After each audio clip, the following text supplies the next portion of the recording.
Hello. അപ്പോൾ ഇന്നത്തെ നമ്മുടെ വീഡിയോ എന്താണെന്ന് വെച്ചാൽ ഒരു കുഞ്ഞ് പെയിൻറ്റിങ് വീഡിയോ ആണ് കേട്ടോ. എപ്പോഴും നമ്മൾ പെൻസിൽ ഡ്രോയിങ് ആണല്ലോ ചെയ്യാറുള്ളത്. അപ്പോൾ ഞാൻ വിചാരിച്ചു ഇന്നൊരു പെയിൻറ്റിങ് ആവാമെന്ന്. പിന്നെ പെയിൻറ്റിങ് എന്ന് പറഞ്ഞാൽ കാര്യമായിട്ടുള്ള വലിയ പെയിൻറ്റിങ് ഒന്നുമല്ല, സിമ്പിളായിട്ട് ചെയ്യാൻ പറ്റിയിട്ടുള്ള ഒരു പെയിൻറ്റിങ് ആണ്. പിന്നെ നമ്മൾ മോനെയും കൊണ്ടാണ് ചെയ്യുന്നത്. അപ്പം എത്രത്തോളം ചെയ്യാൻ പറ്റും എന്നുള്ളത് എനിക്കറിയില്ല. എന്തെങ്കിലും തെറ്റൊക്കെ ഉണ്ടെങ്കിൽ നിങ്ങളൊന്ന് ക്ഷമിക്കാം കേട്ടോ. പിന്നെ എനിക്കിത് ചെയ്യണം എന്നുള്ളൊരു ബോധോദയം വന്നപ്പോഴേക്കും ഒരു ദിവസത്തിൽ 3/4 ഭാഗം കഴിഞ്ഞിട്ടുണ്ടായിരുന്നു കേട്ടോ. ഞാൻ വൈകുന്നേരം ടൈമിലാണ് ഇരുന്ന് വീഡിയോ എടുക്കുന്നത്. പിന്നെ എനിക്കെന്തെങ്കിലും ഇഷ്ടപ്പെട്ട കാര്യമാണ് ഞാൻ ചെയ്യുന്നുണ്ടെങ്കിൽ എനിക്ക് ടൈമും കാര്യങ്ങളൊന്നും ഒരു പ്രശ്നമല്ല. ഞാൻ അപ്പം ഇരുന്ന് ചെയ്യും കേട്ടോ. അപ്പം ഈ പെയിൻറ്റിങ്, ഡ്രോയിങ്, ക്രാഫ്റ്റ് ഇങ്ങനത്തെയുള്ള പരിപാടികളൊക്കെ എനിക്ക് ഭയങ്കര ഇഷ്ടമായതുകൊണ്ട് ഒരു തോന്നൽ തോന്നിയാൽ പിന്നെ ഒന്നും നോക്കൂല, അപ്പം ഇരുന്ന് ചെയ്യുമോ. അങ്ങനെ ഇരുന്ന് ചെയ്ത ഒരു വീഡിയോ ആണ് ഇത്. പിന്നെയാണെങ്കിൽ കയ്യിൽ കാര്യമായിട്ടുള്ള സാമഗ്രികളൊന്നുമില്ല. കുറച്ച് മുന്നേ എനിക്ക് ഭയങ്കര ഇൻട്രസ്റ്റ് ആയിരുന്നു കേട്ടോ പെയിൻറ്റിങ് ചെയ്യാൻ വേണ്ടിയിട്ട്. അന്ന് ഞാൻ ഒരുപാട് പെയിൻറ്റിങ് കാര്യങ്ങൾ ചെയ്തിട്ടുണ്ടായിരുന്നു. പിന്നെ കണ്ടിന്യൂസ് ആയിട്ട് ഇതന്നെ ചെയ്ത് വന്നപ്പം എനിക്കെന്തോ മടുപ്പ് ഫീൽ ചെയ്തു. അങ്ങനെ ഞാൻ ആ പെയിൻറ്റിങ് അങ്ങോട്ട് മാറ്റി വെച്ചിട്ട് പിന്നെ ക്രാഫ്റ്റും അതുപോലെ ഡ്രോയിങ് അങ്ങനത്തെ അതിലേക്കൊക്കെ കണ്ട് ഇറങ്ങി കേട്ടോ. പിന്നെ കുറേ കാലത്തിന് ശേഷമാണ് വീണ്ടും ഞാൻ പെയിൻറ്റിങ് ചെയ്യണം എനിക്ക് തോന്നിയത്. അങ്ങനെ പിന്നെ നമ്മൾ പെയിൻറ്റും കാര്യങ്ങളൊക്കെ എടുത്ത് വന്നപ്പോഴേക്കും പെയിൻറ്റിൻ്റെ അവസ്ഥ വളരെ പരിതാപകരമായിരുന്നു. അതായത് എല്ലാം കൂടെ കട്ട പിടിച്ചിട്ടുണ്ടായിരുന്നു കേട്ടോ. അങ്ങനെ നമ്മൾ എടുക്കാറൊന്നും ഇല്ലല്ലോ. അങ്ങനെ എന്തായാലും ഞാൻ വാട്ടറൊക്കെ മിക്സ് ചെയ്തിട്ട് ഏകദേശം നമ്മൾ ഒരു പരുവാക്കി എടുത്തിട്ടുണ്ട്. അങ്ങനെ തട്ടിക്കൂട്ട് പെയിൻറ്റിങ് ആണ് കേട്ടോ. എന്നാലും കുഴപ്പമില്ല, നല്ല രീതിക്ക് തന്നെ കിട്ടിയിട്ടുണ്ട്.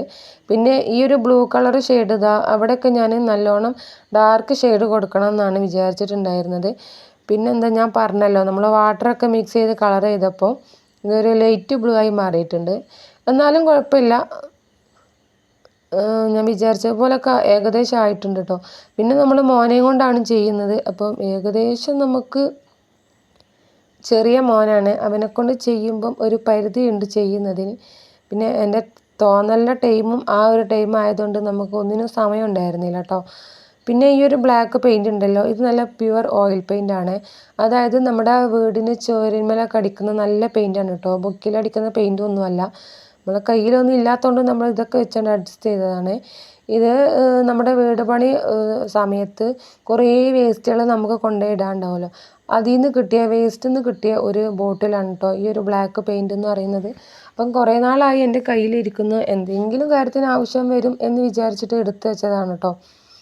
അങ്ങനെ ഇപ്പോഴാണ് ഇത് എനിക്ക് യൂസ് ചെയ്യാൻ പറ്റിയത്.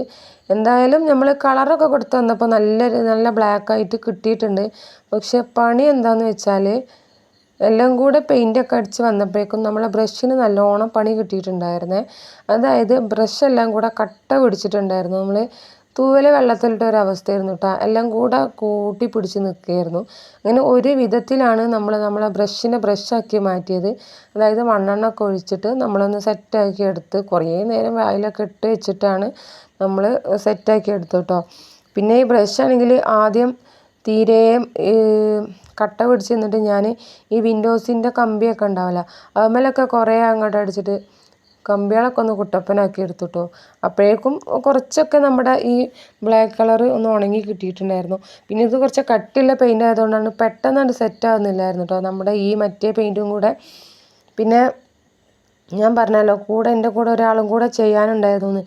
അവന് കുറച്ച് നേരമൊക്കെ സഹിച്ചു, പിന്നെ അവന് സഹിക്കാൻ പറ്റിയില്ല, പിന്നെ ഒന്നും നോക്കിയില്ല, അപ്പം പെട്ടെന്ന് ചെയ്തതാണ് കേട്ടോ.